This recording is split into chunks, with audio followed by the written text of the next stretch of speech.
আসসালামু আলাইকুম। আজকে আমি খুব আনন্দের সাথে কিছু কথা শেয়ার করতে চাই আপনাদের সাথে। আমাদের ছোট্ট একটা চেষ্টা আজ ২,০০০ মানুষের সম্মিলিত কণ্ঠে পরিণত হয়েছে। এই পিটিশন যেটা আমরা করছি, জাস্টিস ফর জিপি ওয়ার্কার্স, এটা শুরু করেছিলাম শুধুই ন্যায়ের দাবিতে। ২০২৫ সালের ২৫শে ফেব্রুয়ারি যখন জিপি হাউসের সামনে শত শত সাবেক ও বর্তমান কর্মীরা তাদের 5% প্রফিট শেয়ারের ন্যায্য পাওনা চাইছিলেন, তখন তাদেরকে পিটিয়ে আহত করা হয়, তাদেরকে গ্রেপ্তার করা হয় এবং বিভিন্ন রকম মিথ্যা মামলায় জড়ানো হয়। আর তখন মনে হয়েছে আমার আর চুপ করে থাকা উচিত নয়। একজন মানুষ হিসেবে এই অন্যায়ের বিরুদ্ধে একটা আওয়াজ গড়ে তোলার সিদ্ধান্ত নেই। আমি দেশের বাইরে থাকলেও মনটা ছিল আমার আন্দোলনরত প্রাক্তন সহকর্মী বৃন্দের সাথে।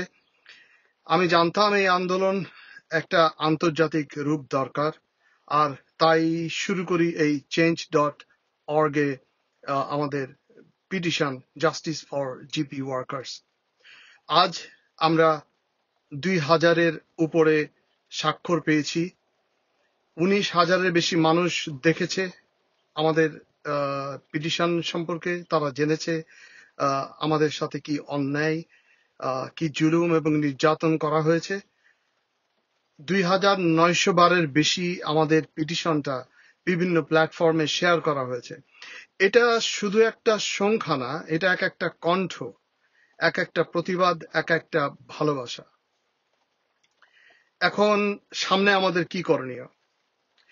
এখান থেকে আমাদের কাজ আরো গুরুত্বপূর্ণ। আমরা চাই পিটিশনটা ৫০,০০০, ১ লক্ষ, ২ লক্ষ, আরো বেশি ছড়িয়ে যাক। চাই বিদেশি মিডিয়া, হিউম্যান রাইটস গ্রুপ আর বিশেষ করে নরওয়ের মানুষ ও সরকার জানুক তাদের কোম্পানি টেলিনর কিভাবে বাংলাদেশে মুনাফা তুলছে অথচ শ্রমিকদের ন্যায্য পাওনা দিচ্ছে না। আমরা চাই পিটিশনটা হোক একটা আন্দোলনের শুরু, শেষ নয়। আপনাদের সবার কাছে আমার একটাই অনুরোধ, পিটিশনটা শুধু সই করেই থেমে যাবেন না, এটা শেয়ার করুন, কথা বলুন, জিজ্ঞাসা করুন why is টেলিনর সাইলেন্ট। এই আন্দোলন যে কোনো মানুষ অংশ নিতে পারে। আপনি বাংলাদেশে, বিদেশে, চাকরিতে অথবা অবসরে, জিপিতে কাজ করেছেন অথবা করেননি, আপনি গ্রামীণ ফোন ব্যবহার করেন অথবা করেন না, ডাজন্ট ম্যাটার।